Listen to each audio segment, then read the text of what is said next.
So he's in charge of the fleet now. Well, that's cool. So what is he going to do? Is he going to attack? No, he's going to hide and disperse. I don't understand. How come?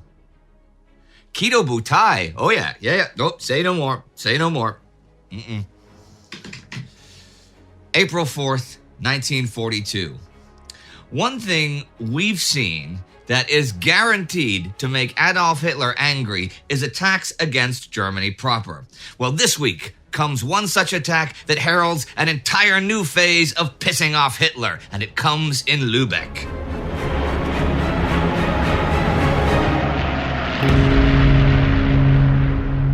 I'm Indy Neidell. This is World War II.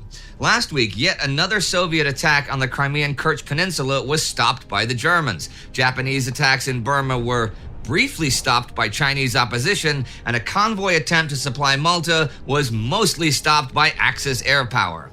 Allied air power, specifically British, is in the news this week. On March 28th, 234 RAF bombers raid Lubeck, Germany. 30% of the city is destroyed and 80% or more of its medieval town center. This marks the beginning of Bomber Command's new policy targeting civilian living areas and not factories. Lubeck is chosen because it's an old medieval town with narrow streets and wooden framed houses, so it will burn better. Commander Arthur Harris will later say, the main object of the attack was to learn to what extent a first wave of aircraft could guide a second wave to the aiming point by starting a conflagration. I ordered a half-hour interval between the two waves in order to allow the fires to get a good hold. 15,000 Germans are left homeless. This is not the only raid this week against German territory, though the other big one comes from the sea. Also on the 28th, Operation Chariot is launched. This is a raid on the port of Saint-Nazaire. HMS Campbelltown is filled with explosives on a timed fuse and rams the dock gates while commandos attack the service area. The port is completely destroyed and 400 Germans are killed. Of the 611 attacking commandos, 169 are killed, but just 228 return to Britain, as most of their small craft are destroyed by the Germans and they are captured. This is the only port in western France that can accommodate ships the size of the battleship Tirpitz, so its use in the Atlantic as a commerce raider has been limited. And of course, should it sail the Atlantic, it will from now on have to run the gauntlet of the Royal Navy to make it to home waters for repair. Hitler is so disturbed by this raid that he really focuses more on building the Atlantic Wall, and gun emplacements and bunkers will be concrete reinforced within just a couple of months. For the Battle of the Atlantic as a whole for the month of March, of 111 operational U-boats, 80 are in the Atlantic, Gulf of Mexico, or Caribbean. 95 ships are sunk this month, 35 in American or West Indian waters. Half of those 35 are tankers. The first dedicated U-boat tanker, Milchkau, leaves Lorient near the end of the month to begin service. Others will follow, and this will double the range of the German submarines. Total Allied shipping losses globally are 273 ships for 834,200 tons. 252,000 of that is lost in the fight against Japan. This is the greatest monthly loss of the war for the Allies so far.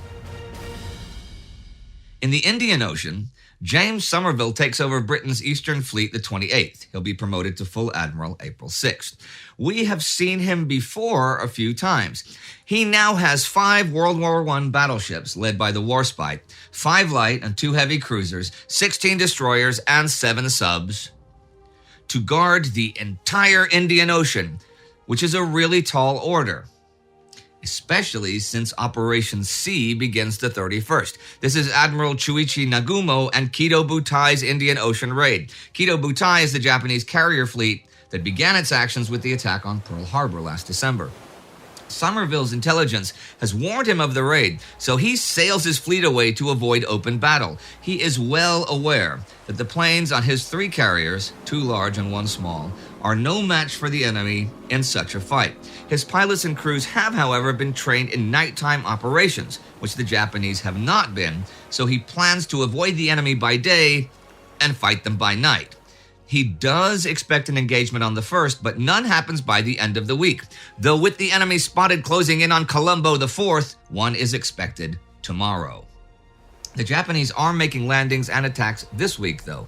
On the 1st, they make landings on New Guinea. There has so far been almost no opposition to the Japanese buildup on New Guinea. This week, though, they also resume major attacks on Bataan in the Philippines, where there has been heavy resistance since December.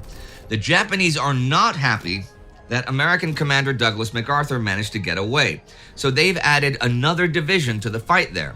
The Americans and Filipinos under siege there are on 1/4 rations by now and killed and ate their horses and mules weeks ago. They suffer from malaria, dysentery, and malnutrition. The Japanese have also been hit by malaria, hence the recent lull, but now they are going all in.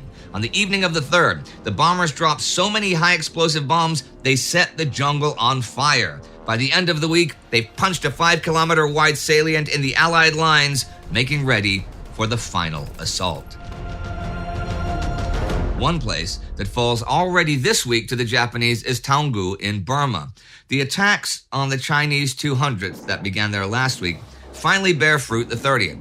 The Chinese are not only defeated, but they do not destroy the bridge over the Sitang River. This failure gives the Japanese 56th Division easy access to the northeastern Burmese road network that leads to China. American Joe Stilwell, who commands the Chinese 5th and 6th armies, wanted to send in his other Chinese divisions. But this does not happen. He has some serious issues with disobedience to his command. Many of his Chinese subordinates require his orders to come personally, or if written to bear his seal, which Chiang Kai-shek has not given him. But I read in Tower of Skulls that Stilwell's lieutenant, Colonel Hayden Boatner, says the real reason the divisions do not go in is that the Chinese asked the British, in charge of transportation, to give them the vehicles to advance and the authority to move more than one division south of Mandalay. But the British officers in charge denied these requests. There's also a good quote from Stilwell there about his relationship with the Chinese under his command. In justice to all of them, however, it is expecting a great deal to have them turn over a couple of armies in a vital area to a goddamn foreigner that they don't know and in who they can't have much confidence. Thing is, even when Taungoo was surrounded the 25th, Stilwell would not give the order that would have allowed the 200th to retreat. Stillwell's certainty of his own correctness might have been more understandable if his strategy was working. It was not. Chiang Kai-shek finally gets a message through to An Lan Tai, 200th Commander, on the 30th, allowing them to withdraw. Stilwell is livid about the interference, and by the afternoon of the 1st, meets Chiang in Chongqing and describes the debacle at Taungoo, for such it actually is, instead as a mischance to defeat the Japanese thanks to Chiang's interference. That interference likely saves the lives of Tai and his men, and Chiang does think Stilwell very rash. However, he had waited well over 4 years to gain the United States as an ally. He could not afford a full-scale conflict with the senior commander in the China theater after less than 4 months. He announced that General Luo Zhuoying would be sent back to Burma with Stilwell and would be responsible for transmitting his orders to the Chinese commanders lower down. In addition, Chiang himself would accompany them back and make it clear that he personally endorsed Stilwell's authority over the troops. As for the British troops in Burma, they retreat from Prome II, after which Bill Slim has to anchor his defenses south of Magwe in the dry center of Burma, where temperatures reach over 40 degrees Celsius every day. This week also sees the first military action of the Burma Independence Army. Now, this organization was officially formed December 28th to fight for Burmese independence, largely by helping the Japanese in their invasion. They've gotten a ton of civilian support, and after the fall of Rangoon, BIA numbers have swelled to well over 10,000 people. There has been a lot of propaganda that Colonel Keiji Suzuki, Japanese intelligence officer who helped form the BIA, is going to restore the Burmese throne. So there's plenty of support for the Japanese, even in the local villages. The BIA has not performed any military actions, though they have been involved in attacks on minorities like the Karens and Indian refugees. But on the 29th, they play a big part in the fighting at Shui Daung. 2 Indian battalions have been sent to clear Swidown, even as elements of the British 7th Armored Brigade arrive on the scene. But the town is held by a Japanese regiment and some 1,300 BIA men. The armor and the Indians attack from 2 sides, but the British are soon forced to retreat across open fields where they are ambushed by the BIA. They do fight their way free, but they take heavy casualties, as do the BIA, most of which is from lack of equipment and experience. Last week, I talked about the American options as to fighting the Japanese or the Germans first. Well, the Eisenhower plan to open a second front in Europe in 1943 is officially approved by the Joint Chiefs. And Army Chief of Staff George Marshall heads to London this week to get British approval to start Operation Bolero, the buildup of U.S. troops in Britain to make up 48 divisions for an attack on France next spring. Thing is, British Prime Minister Winston Churchill doesn't really like this plan. He still thinks a North African and Mediterranean offensive will relieve pressure on the Soviets while being less risky. The British staff doesn't like the part of the plan that calls for the British to launch an emergency attack on their own across the Channel if the Soviets are about to collapse. Marshall, however, is pretty clear that if he goes back to D.C. with no plan agreed upon, then the U.S. might return to Ernest King's Pacific First Defensive Strategy. So reluctantly or not, they are for the Eisenhower plan. As for the North African and Mediterranean theater, the Axis bombing of Malta has been intense all winter long, and more than 15,500 buildings have been destroyed. But the Axis bombing campaign kicks into a new gear on March 30th. Raids over the next month will be conducted by as many as 300 planes a day.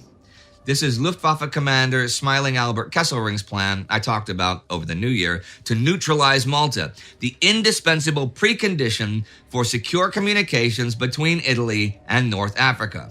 The question is, can Malta be neutralized from the air alone?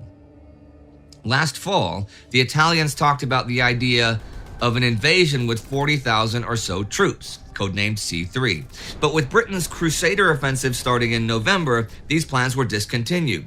But now, as a counter to Kesselring taking charge of all Malta plans, Crown Prince Umberto is appointed Commander-in-Chief of Italian Army Group South and is nominally responsible for Italian invasion units.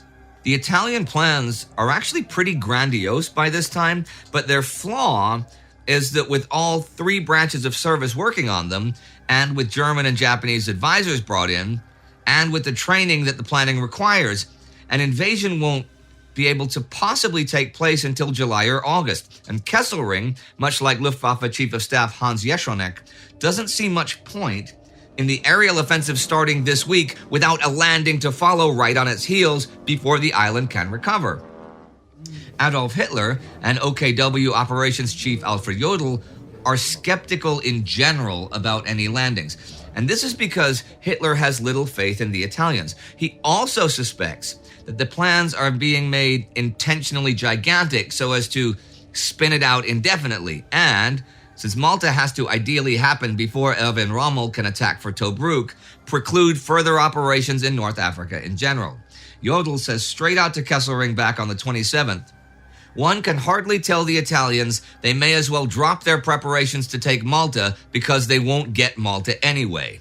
He says they're welcome to continue planning though, since if they do manage the assault, they'll do it largely on their own. And if not, there will be a trained reserve for France or North Africa. But he's clear that once this new air assault is over in a few weeks, most of the Luftwaffe will be transferred elsewhere. I mentioned Tobruk. Here's the situation.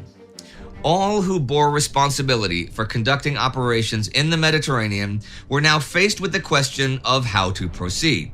The Italians considered the seizure of Malta first priority, but Hitler was doubtful and Jodl manifestly against it. Rommel was facing a fortified British position nourished by a good harbor.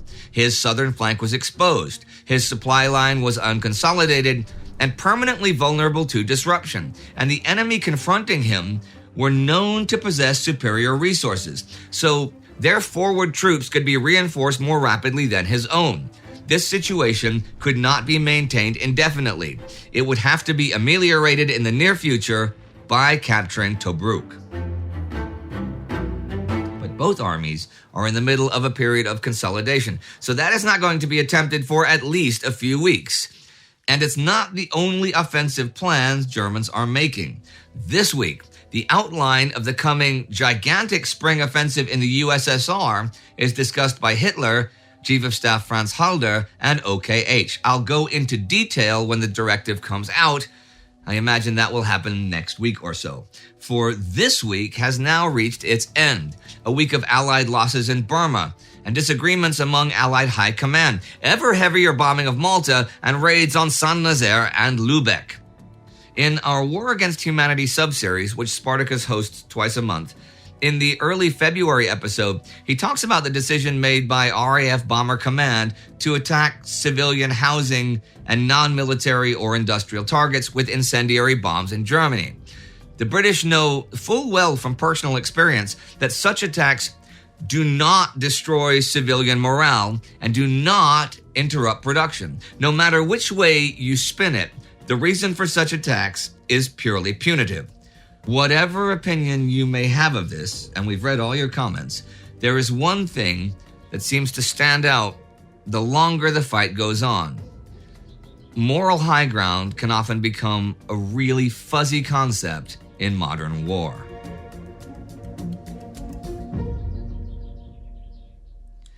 If you would like to see some of the first bombings of civilians, then check out our episodes about the Spanish Civil War from Season 1 of our Between Two Wars series over on the Time Ghost channel. You can check that out right here any minute now. And if you'd like to own your very own Indy Neidell tie, you can go over to Indy's Tie Barn. I'm sure there'll be a link on screen soon. It's definitely in the description. And every week we will put up new ties that I've actually worn on the show that you can bid on, and you can watch a little funny video that I make about each one, and it's totally improv. And some of them are stupid, some of them are really, really funny. So you definitely check that out. Our Time Ghost Army member of the week is Nick Williams. The Army is what finances all of our productions. So be like Nick and join the Army at patreon.com or timeghost.tv so we can make more fantastic content. Do not forget to subscribe, and I will see you next time.